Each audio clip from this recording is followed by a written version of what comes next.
Harlequin Audio is proud to bring you No Living Soul, a Lexi Carmichael mystery, Book 9, by Julie Moffett, performed by Kristin Heintz. Chapter 1.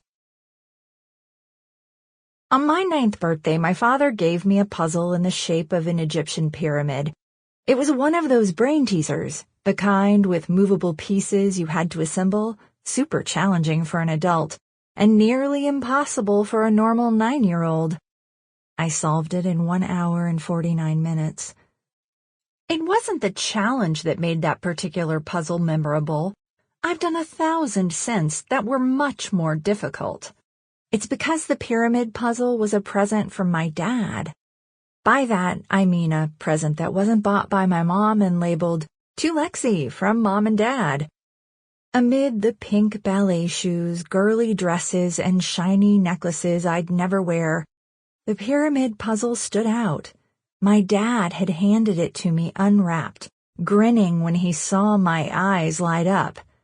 "Here you go, pumpkin," he said, ruffling my hair.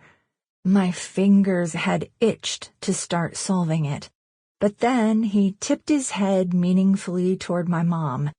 Even though I was only 9 at that moment, my dad and I came to an unspoken agreement.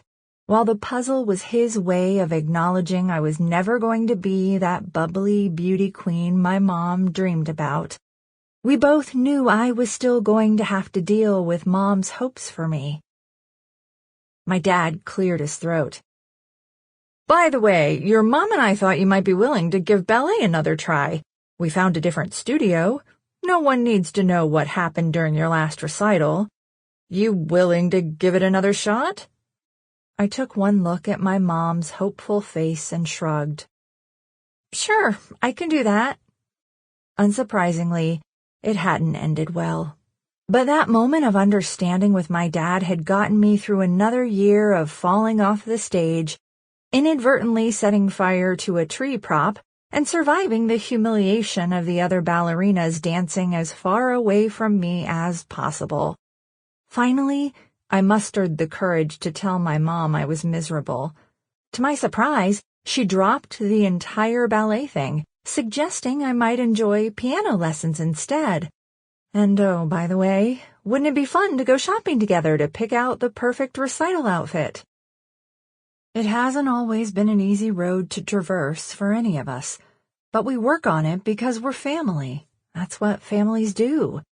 The puzzle was on my mind as I drove the few miles to the house of one of my best friends, Elvis Zimmerman, because I'd just packed it into one of the large moving boxes currently at my apartment. In a few days, I'd be moving into a house that my Italian boyfriend and hacker extraordinaire Slash had recently purchased and was remodeling. For a geek girl like me, this was a huge step. I was 21 before I got my driver's license, 24 before I bought something other than white cotton underwear, 25 before I went on my first date, and I'm still afraid to go shopping alone. Although Slash and I had been dating for several months, certain life-threatening events had brought us closer, drastically shifting our priorities. Part of that shift had been a realization we no longer wanted to live apart. I hate packing, so I'd been grateful when Elvis called asking me to come over. As much as I was on board with the living together thing, it also meant change, and I'm not a big fan of shaking things up. The early evening weather in Jessup, Maryland was lovely for late May. Humming, I put the top down on my cherry red Miata. My long brown hair was pulled back into a ponytail, the way I usually like to wear it, and the radio was blasting 90s music. I tapped my fingers against the steering wheel. The Miata had recently been in an accident, and I'd missed it. Now that it was back, my life seemed to be getting on track again. Things were going my way. I pulled the Miata into the driveway behind Elvis's new car, then picked up my cell phone. I tapped a quick text to Slash, letting him know I was at Elvis's house, and then listened to 2 messages from my mother. "When are you coming for dinner, darling?" Then she gave me a call back. Sample complete. Ready to continue?